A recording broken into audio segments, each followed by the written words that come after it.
Hi, this is Sean McGowan. Welcome to the Acoustic Jazz Guitarist.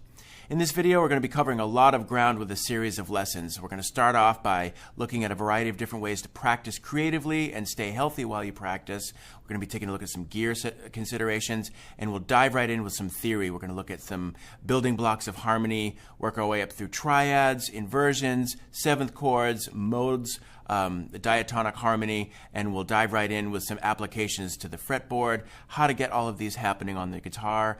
There's a great section on technique here. We'll be looking at a variety of different picking techniques used not only in jazz but in all styles of guitar playing, as well as a lot of different fretting techniques to build independence, speed, clarity, sound, big tone. The later chapters deal with a number of different ways of approaching improv, whether it's a modal song or a tonal piece of music such as a classic jazz standard. We'll be looking at some postmodern and bebop techniques of reharmonization, chromatic approaches, all kinds of wonderful things packed in there. So grab your guitar and let's go ahead and get started.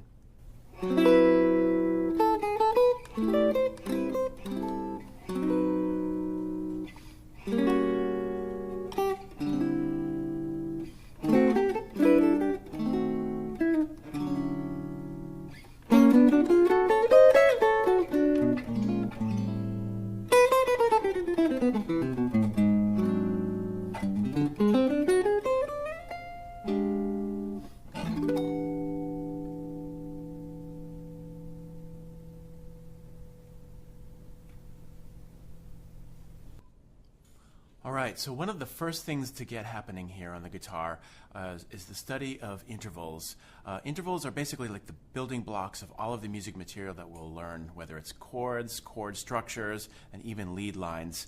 You can think of them as the building blocks of triads, the building blocks of seventh chords, the building blocks of all things that become harmony, whether it's a single note line or a chord structure. So let's just start right off with example 1. Example 1 features a melodic interval, while example 2 features harmonic intervals. The only difference is melodic intervals are played in succession, one after another, while harmonic intervals are played at the same time. So you can think of as example 1 as a demonstration of a single note line. Example 2 is, we're starting to move toward chordal figures. So example 1, melodic intervals starting with the C, and just to hear them in succession, it'd be 3 and 4 and.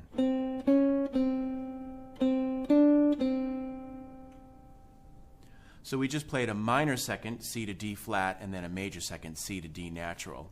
Example 2 features both of these harmonics but played simultaneously, resulting in harmonic intervals. So here they are. Here's the C and D flat, and then the C and D natural. So we have a minor second interval and a major second interval, respectively. So the idea is to acquaint ourselves, acquaint our ears, as well as our eyes and our hands with the sound, the look of the shapes, as well as the feel of each of these intervals. So let's start with their seconds and move through seconds, both major and minor, thirds, fourths, fifths, sixths, sevenths, right up through octaves and tenths, which are very important intervals to study in jazz guitar.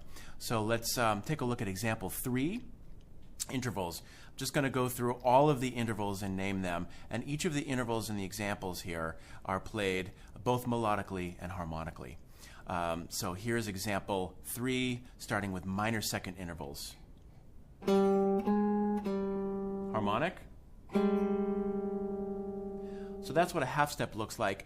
You'll notice in the example that there are 2 physical patterns listed for each interval, and that's because the tuning of the guitar obviously changes between the second and third strings, tuned in a third instead of the perfect fourth. So the shapes look slightly different. So that's something to take note of, and that's why they're featured in all of these examples. So again, in example 3, a minor second interval is a little bit of a stretch here between the strings tuned in fourths. But then you'll notice in beat 4 of example 3, you have a C and a D flat on the G and B strings, and the shape is slightly different. It's a little shorter. So again, minor seconds.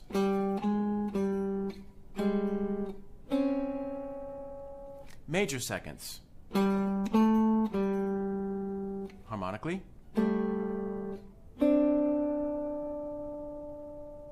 minor thirds, harmonically. And you'll probably recognize a lot of these intervals and shapes, whether it's a lead line that you know, a solo that you've learned, or even a melody or part of a scale. You'll notice, for example, a major second is the very beginning of a major scale pattern. Let's move on to the next line, to a major third. Now, it's a little bit of the shorter intervals can be played on the same string, but once you get into a major third and beyond, it's a little bit of a stretch. So I think it's a good idea at that point to move between the two adjacent strings. So here's a major third, harmonically, and on the second and third strings, or you could bar that. Perfect fourths.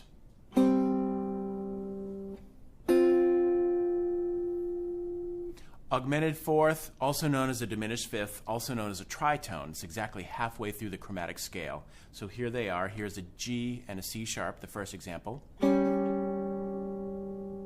then the same two notes with a C sharp on the bottom. And that's what they look like. Okay, moving ahead to a perfect fifth, you can play these fifths on adjacent strings, or you can skip a string. That's kind of how Hendrix would play his fifths. You know, for example, in Little Wing, he'd have stacked fifths. So the two ways of playing those intervals would be the first one on adjacent strings, which you have here in your example, and then skipping a string using the same notes. Now we have the lower note of the interval with your third finger, skip the string, and then play the fifth with your first finger. And then the same idea with the lower note on the G string. Or you can skip a string. Moving ahead into the larger intervals, we have minor sixths, and then major sixth intervals.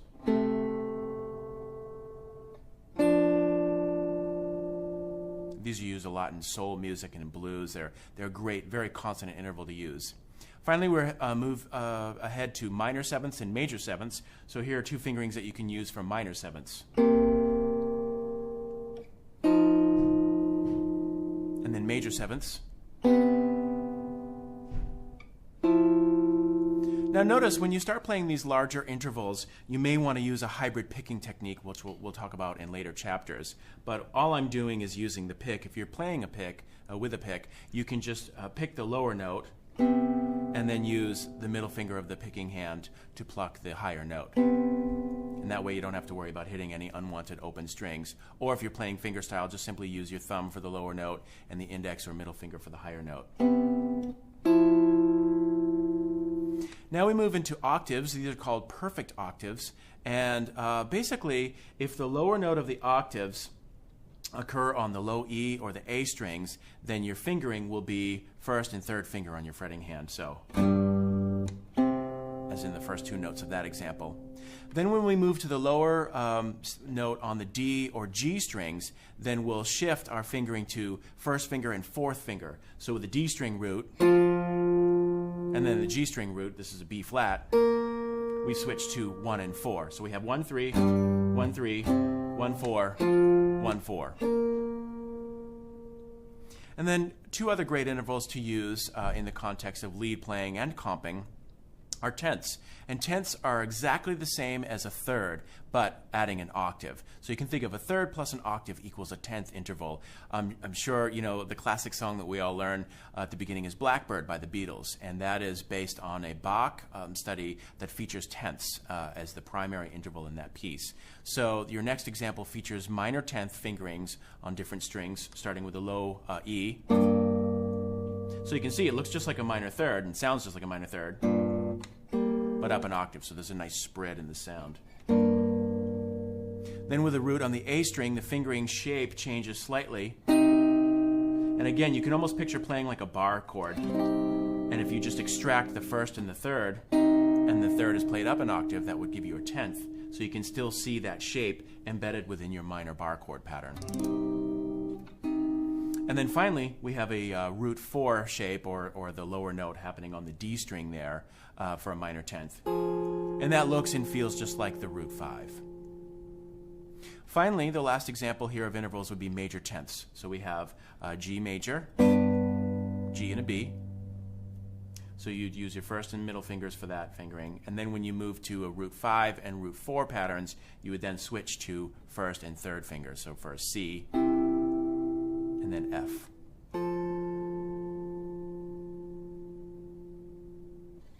Now let's take a look at triads. We can think of these as 3-note powerhouses. Once we've established what intervals look like, what they sound like, and again, what they feel like, we can see how we can put these intervals together with chords. And triads are really the foundation of harmony, Western harmony anyway, certainly in American music. So the first thing to, I think, after we get acquainted with these intervals, is to put intervals together and get acquainted with triad types. Now, triads can appear in 2 positions, closed position and open position, where an all open position means that one of the notes is outside the span of 1 octave. And we can really physically see that happening on the guitar. Closed triads are all on 3 adjacent strings. So with 3 adjacent strings, we have 4 possible string sets to use. With open position triads, we have to skip at least 1 string, because at least 1 note in the triad is going to be outside the octave. So those are positions. We also have 6 overall triad types. The sound, the nature, and those types are based on their inherent interval construction. So the 6 triad types are outlined in example 4. And these are major, minor, diminished, augmented, and then we'll also include sus4 and sus2. And a quick explanation on those. Sus historically means suspended, and it was a technique used in counterpoint for different lines moving and resolving in cadences. For our purposes, we'll just think that we'll just think of sus as replacing a third. So with a sus4 and sus2 structure, there's no third. And that gives us a wonderful sound. It's very ambiguous because the third tells you primarily whether the triad is major or minor in quality and sound. So when we remove the third from that structure, we have a really nice kind of neutral sound. It's not major or minor, and we hear these structures used a lot in Celtic music and a lot of folk music. Joni Mitchell loved using alternate tunings that really demonstrated these sounds. So let's take a look at example 4 again. Here are all of the triad types with G as the root. So we have G major, G minor, and you can hear and feel the difference with your interval. Notice that you've moved from a major third to a minor third, and they both share a perfect fifth with our Hendrix, skipping a string pattern from Little Wing. So you can see the structure. Don't just think of it as one particular shape, but rather the combination of these 2 intervals, major third and a perfect fifth.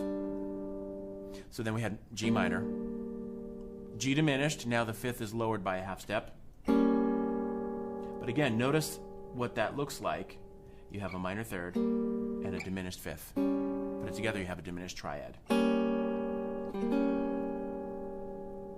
The 4th structure is G augmented, so that would be a major third plus an augmented fifth or a raised fifth. So we have our major third and then a raised fifth. It's a great chord. It's used a lot in blues, a lot of roots music as a passing chord. Both diminished and augmented are passing triads.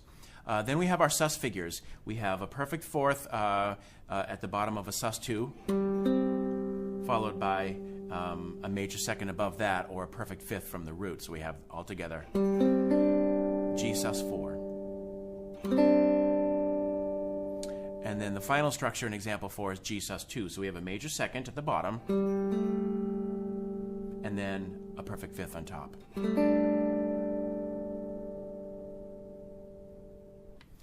So the next example, in example 5a, now we can move through different inversions. And an inversion you can think of as just a way of placing or voicing the triad, it's called. So there are 3 notes in a triad. That gives us 3 possible ways of voicing those, whether the root is in the bass or the lowest sounding note, or the third is in the bass, and we call that first inversion, or the fifth of the chord is in the bass, and we call that second inversion. So you can just think of three voices maybe even, soprano, alto, and bass.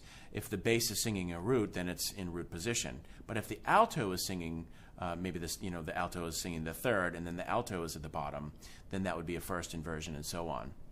So in example 5, we see how these inversions lay out on one string set at a time. So with G major, we have, that's root position. Low to high, we have 1, 3, 5. Then we can move that shape up the fretboard to first inversion, which would be G over B. So now we have low to high, 3, 5, 1. And then the third chord is G over D. 5, 1, 3. So these are all closed position triads because they're on 3 adjacent strings moving through the respective inversions. And one way to think about it is you're just basically moving the notes up through the triad one string at a time. So if we started with the root here, this is going to move to the third, then move to the fifth. Same thing with the third. That's going to start out on the G string, move to the fifth, and then move to the root. So you're just going through all of the different possibilities. When you put all three of them together, now we have our familiar shapes. This is very intuitive to do in the piano because it's all right there in front of you in black and white, literally. So it's a little less intuitive on guitar, but it's very, very important to learn these shapes. Start out by learning them on the same string sets, and then you can explore different string sets so you're not overwhelmed. So if we take a look at example 5B, now we're doing the same thing. We're looking at the 3 inversions of G major, but moving them across the string sets in position. So these would be 2 great ways of looking at triads and practicing them and exploring them. One across the neck, kind of in a horizontal fashion, and then across the strings in a vertical manner. So example 5 starts with our root position G, stays in position for the first inversion, and stays there for second inversion. Example 5C takes example 5A, but with G minor triads this time. So we're staying on the same string set, but working through the inversions of G minor. So here's example 5C. Root position, first inversion, second inversion. And again, you'll recognize a lot of these shapes kind of embedded within your familiar chord patterns that you started out learning, such as a minor bar shape. There it is right there in the middle. And example 5D is taking the concept of example 5B, but this time with G minor triads. So we have a root position, G minor, stay in the same position, first inversion, and then second inversion on the top 3.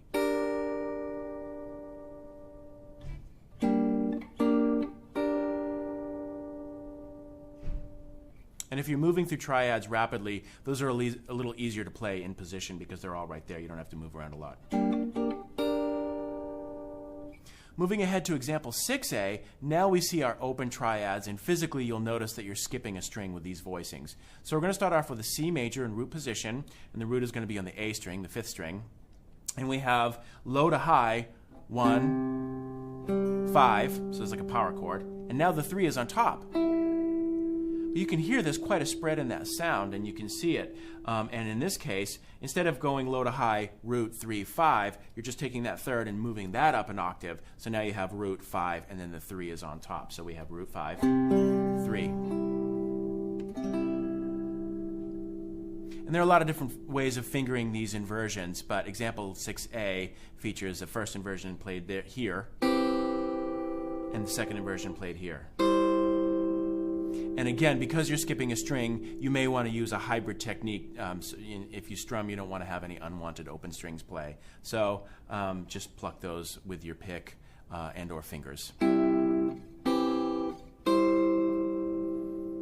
Example 6B features open C minor triads and inversions. So we have C minor, first inversion, and then second inversion. You'll notice in that inversion, you're skipping 2 strings, and that's just to facilitate an easier fingering. If you were to play it down here and skip 1 string, it's kind of a stretch that's not really practical to play in real time. So I prefer just staying in relative position and skipping 2 strings. It's easier that way. So now moving on to the next examples 7a and 7b, we're now going to work on these concepts of voice leading. Now again, this is very easier to see and much more intuitive on piano because it's laid out there. And a lot of pianists, they just, from day one, this is how they learn harmony, through voice leading. Voice leading just simply means to move from one chord to the next, one unrelated chord, in the smoothest, most efficient manner possible. And that means not moving around a lot. So if we take a look at example A, this is a very guitaristic way of changing from one chord to the next. We're just taking a shape and then moving. So we have our two chords here are G major and C major. So we're starting off. And then normally, if we were going to go to a C chord, we'd just move it right up here and change position, which is fine, especially at the end of the day. It all comes down to what sound you want to create. But that's not an example of voice leading because each of the voices are moving quite a bit.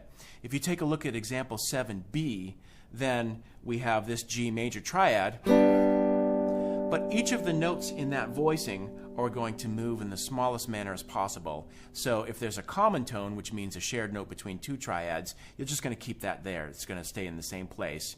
And then we'll look for half-step motion. So the G is also in a C chord, so we'll keep that there. The B will move up a half step to C. That's a very small motion, half step. And then the D will move up to an E. So put them together, we have, and it even sounds like a piano playing, that's just using voice leading. Or if you had three singers, again, that's how they would approach those changes in harmony. Example 7c features this movement of between G and C using these principles of voice leading. So we have now in the inversions, and then, and there's a pattern there you'll notice. So for example, in 7c, you have first inversion G moves to a root position C, and then the second inversion G moves to a first inversion C. And that will repeat regardless of the two chords that you're working with. If you're moving in the distance of a fourth, it'll always be that pattern. So it is finite, which is nice. In example 7D, sometimes you can't voice lead. Well, you can, but you can't. There are two chords in succession that don't feature common tones, for example. So you just then look for half steps or whole steps for the smallest amount of motion possible. So example D, 7D features a G major moving to A minor.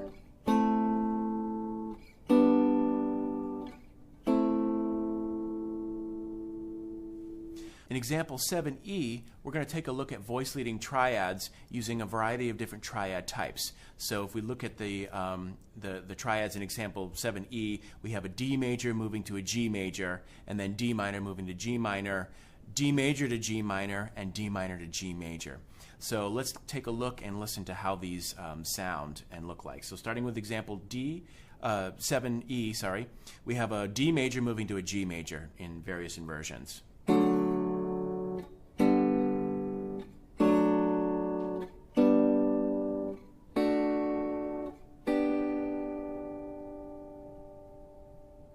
Now D minor moving to G minor. And these are important cadences to learn because they're all 5-1. So here's D minor moving to G minor.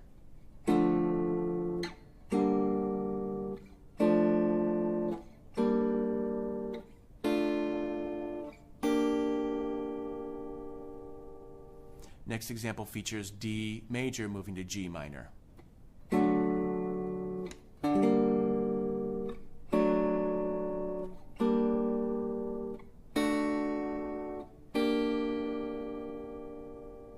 And finally, we have a D minor or a 5 minor moving to 1 major.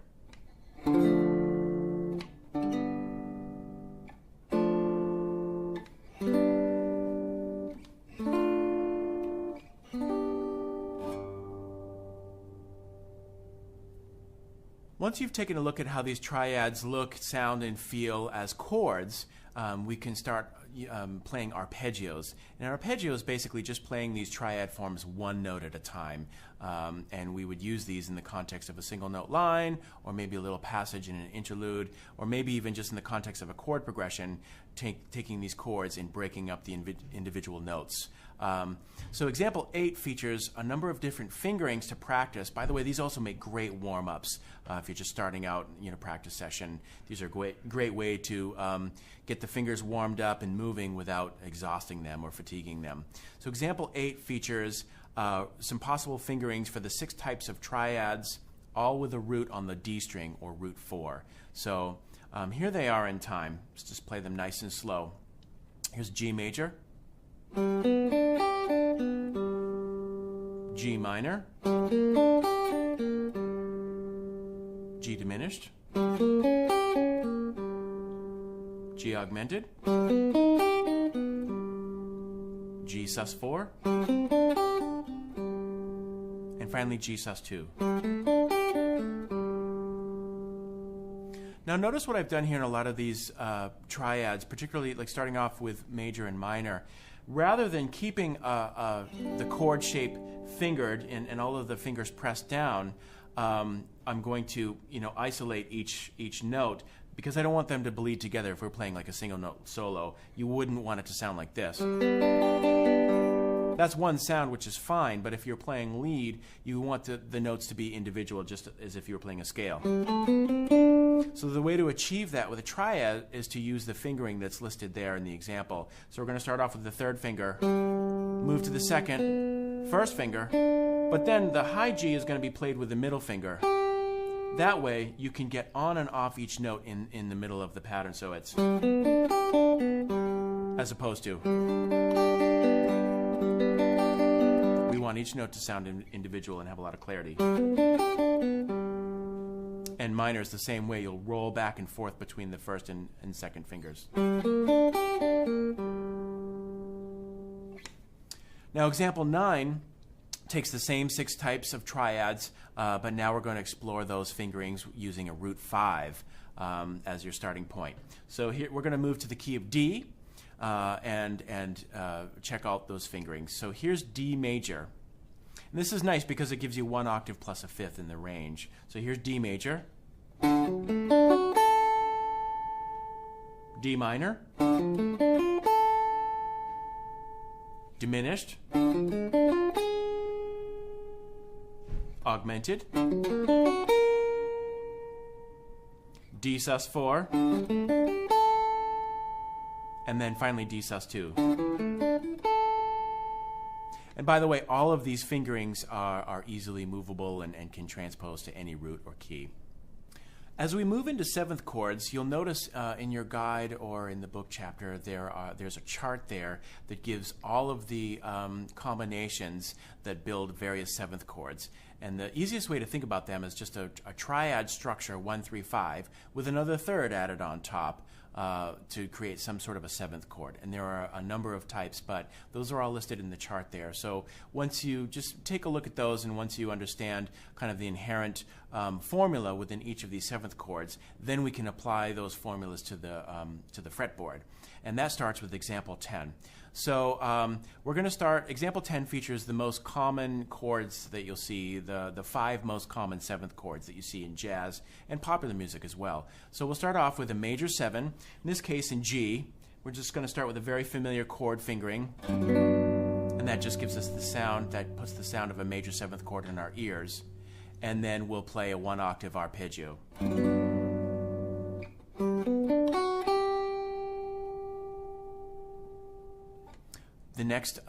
The next measure features G minor 7, and we're going to play all of these in third position so you can really see and hear and feel the differences between each chord, which is important, because when we get to improvising a little later down the road, it's important that wherever you are, you can see and hear the inherent differences between major 7, minor 7, dominant 7, and so forth. So here's minor 7, the arpeggio. G dominant 7,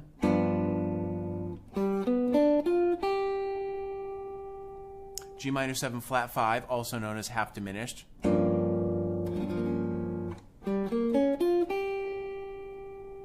and G diminished 7, also known as fully diminished 7.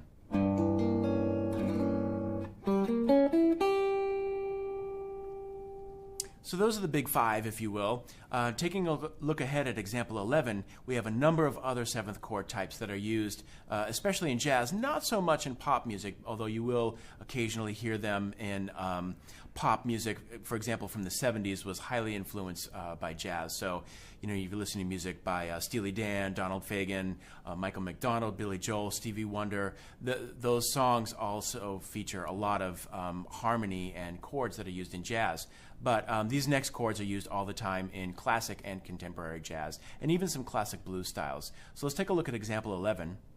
We're going to start off with a minor major seventh chord, and that's simply a minor triad with a major seventh on top of that. So that first bar is...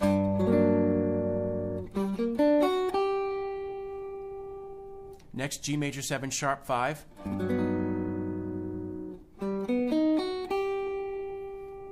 G7 sharp 5, or G dominant 7 sharp 5.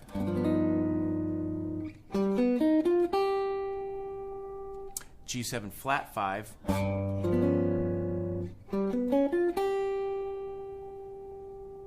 Then we have G major 7 flat 5, sometimes also known as G major 7 sharp 11, but here it is.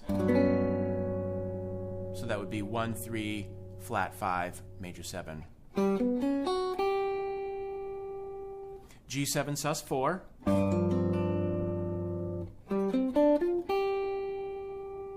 And then we have 6 chords, major 6 and minor 6, which are just basically a major or minor triad with a 6, a major 6 interval on top. So G6 would be, and then G minor 6.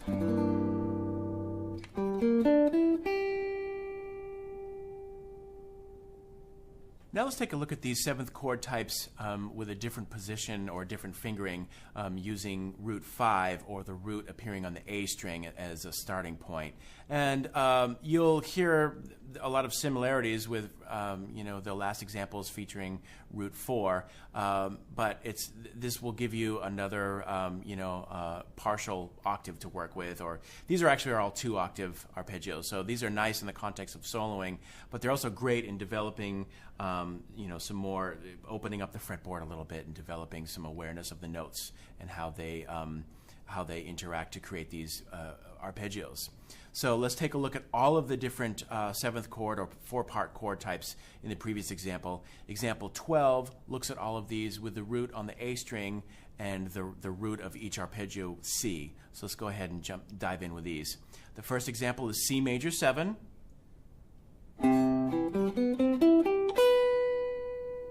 C minor 7. C dominant 7.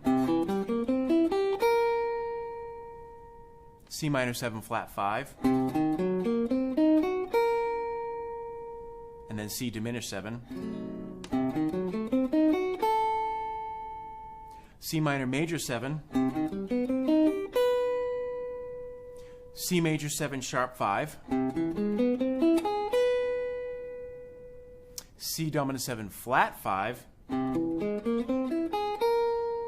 This is a cool fingering, actually, that involves some position shifting that you just take a look at slowly. But it starts off with 3, 2, 1, 3, and then shift to the first finger here, and then 1, 2, 1, 3.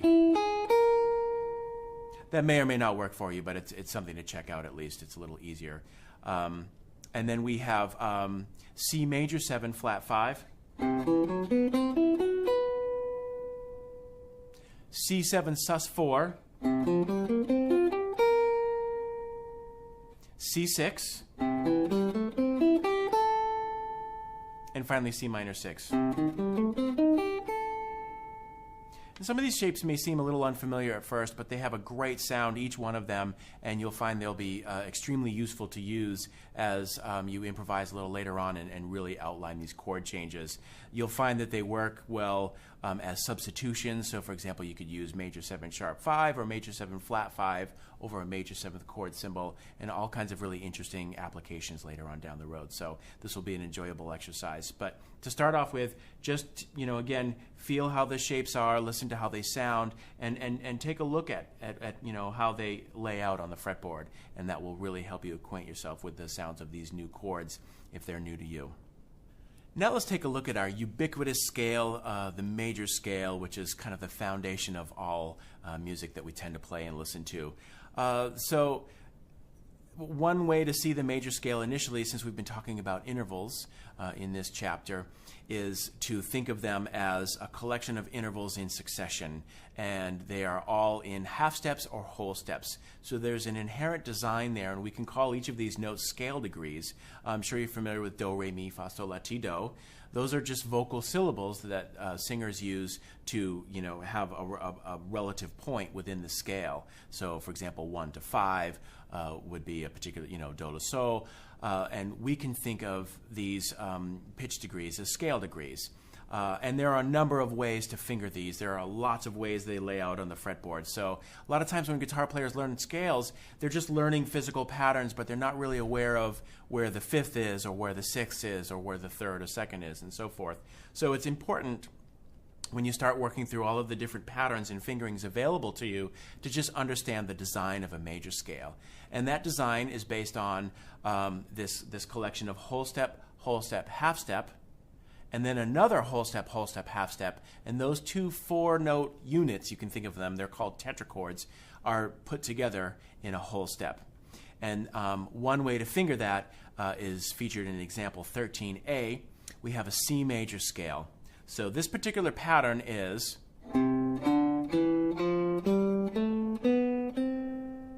now that's one of a number of ways to finger this, but it's important as you play that to understand the inherent design of these intervals. So we have 1, whole step to 2, whole step to 3, half step to 4, whole step to 5, whole step to 6, whole step to 7, and then finally a half step to 8, or 1, the octave.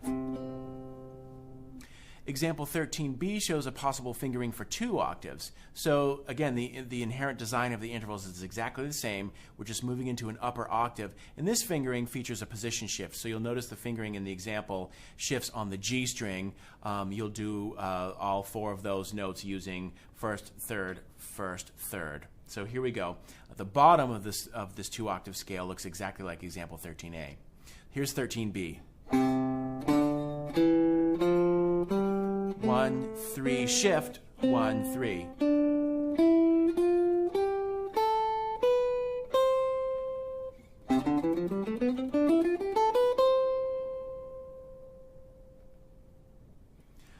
Now going back to our concept of intervals, in jazz as well as a lot of styles of acoustic music, we feature two notes played at once. We call them double stops. And the most common double stops that you'll run into and that you'll want to use in your soloing are double stops based on thirds, both minor and major thirds, sixths, which are just inverted thirds. If you take a third and turn it upside down, you have a sixth. So those are major and minor sixths. And of course, tenths, which we talked about earlier, which is a major or minor third plus an octave. So example 14 features the same C major scale, but now moving through intervals of thirds. Pay close attention to the fingerings here, as you'll be needing to take the concept of 13B with the position shift to another level, position shifting with 2 fingers. So let's take it nice and slow. Here's example 14.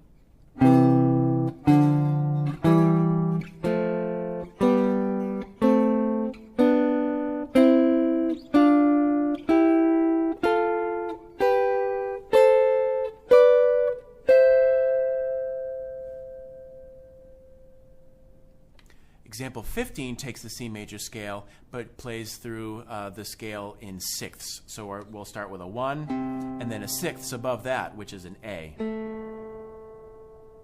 And you can just count using your fingers up this, this is where a 6 comes from. If you just go through, 1, 2, 3, 4, 5, 6, count through the letters of the alphabet and they'll match. So C, D, E, F, G, A would be your sixth. So that's why A is a sixth.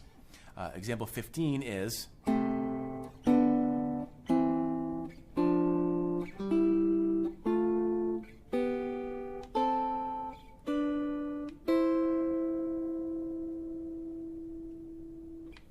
Now example 16 moves through the same C major scale, this time in 1 octave in tenths. So here's example 16.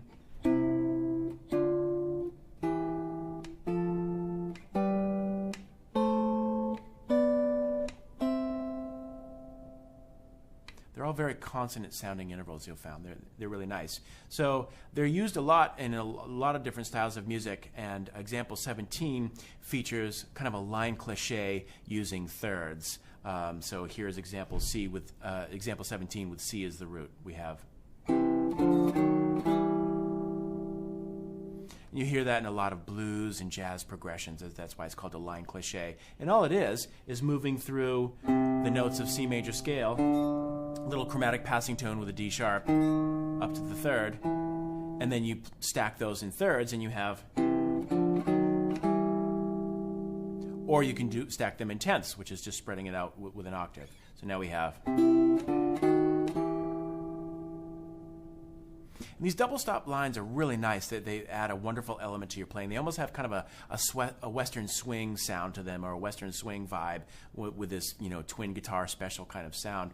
So example 18 shows an example of a lick that you could use in the context of a solo. Now we're working over F. And here's basically just a line that you could play, harmonizing it in tenths. So the line, for example, the top line in this example is.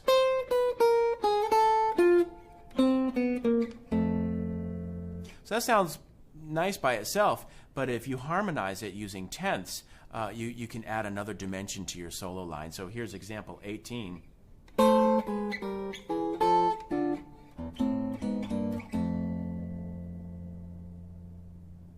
And that could make for a nice, cool little intro to a blues song or a jazz blues or a standard even. Now, if we take a major scale and really focus in on the individual scale degrees of that major scale, you can play a scale based on each scale degree in its own span of an octave, and those create modes. And modes are used a lot in music, all different styles of music, and guitar players tend to love modes. They're great. But sometimes there's a little kind of a foggy understanding or conception of what modes are. It's confusing to think, well, I'll use Dorian here or Mixolydian here, not quite understanding that they're both part of the major scale. So in the text of your guide or your chapter, if you have the book, you'll see a grid that shows the modes of the major scale. And all these modes are basically taking each note of the major scale. So for example, if we start with scale degree 2 and play the notes starting from the second degree, or the 2, right through 2, 3, 4, 5, 6, 7, 8, or 1, 2, now we have a new scale. And even though we're using the same pitch collection, starting with the major scale, it creates a different sound because you have this unique intervallic design by using each scale degree. So for example, if we just take a look at C major and we just play the first 3 notes, we have 1, 2, 3. And that gives us a major sound. But if we start that pitch collection on the second scale degree, which is D in this case, and we play D as now kind of a 1, and then play 2 other notes above that, we have. So now we have 1, 2, but notice the third is a flat third if we're thinking of D as the 1. And that creates a minor relationship. It's a minor third. So we can say if we're taking the same pitch collection from C, but starting it on D and emphasizing D as kind of a temporary root, then play all of the notes in succession above that, we have a minor sound. So that's where modes become really interesting. So yes, D Dorian is the same mode as C major. However, you're emphasizing the same pitch collection in a different way. You're focusing on different triads, different seventh chords, and ultimately different sounds of the mode. So example 19 features possible fingerings for the modes of C major, but make sure that you look at the charts above and really work through that and understand how the same pitch collection can create so many different sounds within a major scale. So let's start with example 19. We'll start with a chord voicing to just get our ears acclimated to the sound. So we have C Ionian, also known as major, C major 7.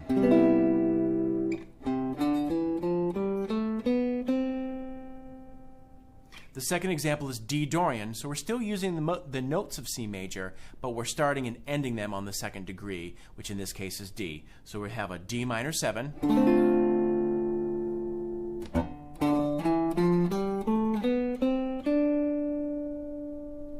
The third mode is E Phrygian, which works with an E minor 7 chord.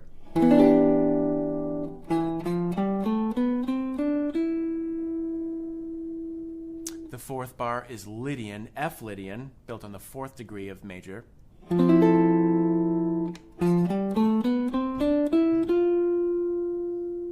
Next we have G Mixolydian, built on the fifth scale degree of C major, and that chord that that ends up being stacked inherently is a dominant 7. And again, what I mean by stacked inherently is that if we take the notes of C major and stack them in thirds on the fifth scale degree, which is G, we have G, B, D, F natural, and that gives us an inherent dominant 7th chord. That's why the 5 chord is dominant. So G Mixolydian is G7, and the Mixolydian scale is. Then we have the 6th degree, Aeolian, also known as natural minor, A minor 7.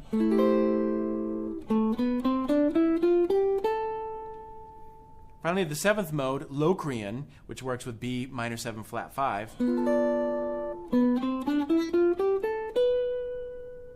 And now we're back home with C Ionian or C major.